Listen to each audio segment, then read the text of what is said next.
சிவகங்கை மாவட்டத்தில் உள்ள கிராமங்களில் தொடர்ந்து நடைபெறும் பாரம்பரிய மீன்பிடி திருவிழாவால் பொதுமக்கள் மகிழ்ச்சி. தமிழகத்திலே அதிக கண்மாய்கள் கொண்ட மாவட்டமாக சிவகங்கை மாவட்டம் உள்ளது. கடந்த ஆண்டு நல்ல மழை பெய்ததால் பெரும்பாலான கண்மாய்கள் நிரம்பின. விவசாய தேவைக்கு தண்ணீர் பயன்படுத்தியதை தொடர்ந்து கண்மாயில் நீர் வற்றத் தொடங்கியது. இதனால் கண்மாயில் உள்ள நாட்டு மற்றும் வளர்ப்பு மீன்களை பிடிக்க கிராமத்தினர் பாரம்பரிய மீன்பிடி திருவிழா நடத்த முடிவு செய்து அறிவிப்பு செய்து வருகின்றனர். அந்த வகையில் சிவகங்கை மாவட்டத்தில் தொடர்ந்து கிராமங்கள் தோறும் மீன்பிடி திருவிழா நடைபெறுவதால் கிராம மக்கள் மகிழ்ச்சி அடைந்துள்ளனர்.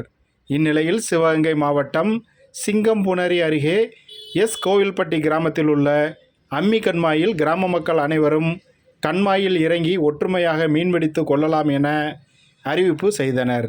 இதைத் தொடர்ந்து மீன்பிடி திருவிழாவால் பங்கேற்க ஆயிரக்கணக்கானோர் காத்திருந்தனர்.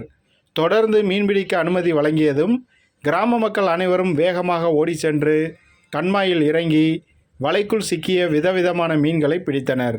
தொடர்ந்து சூரக்குடி, கோவில்பட்டி, புதுப்பட்டி, முத்துச்சாமிப்பட்டி உள்ளிட்ட பல்வேறு கிராமங்களைச் சேர்ந்த மக்கள் குடும்பமாக வருகை தந்து மீன்பிடி வலை, கச்சா, அரிவலை, கொசுவலை உள்ளிட்ட உபகரணங்கள் மூலம் விரால், கட்லா, ரோகு, சிலேபி, கெண்டை உள்ளிட்ட மீன்களை பிடித்து சென்றனர்.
எடுத்து போடுறீங்க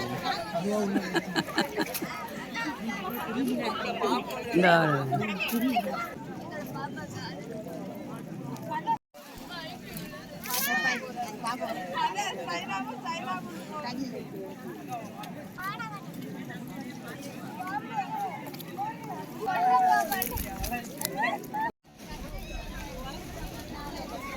கொண்டோ ஓகே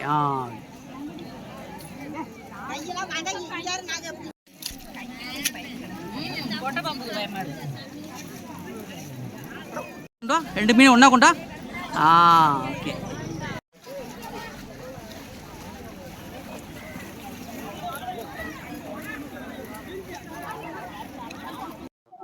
என் பேர் மலையாண்டி. நாங்கள் புதுக்கோட்டை மாவட்டம் ஆலவேலேருந்து வர்றோம்.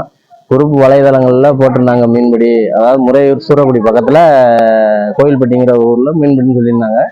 வந்திருந்தால் போதுமான அளவு மீன் கிடச்சிச்சு. மீன் குறவை, சிலேபி, கெண்டை எல்லா மீனும் கிடச்சிச்சு.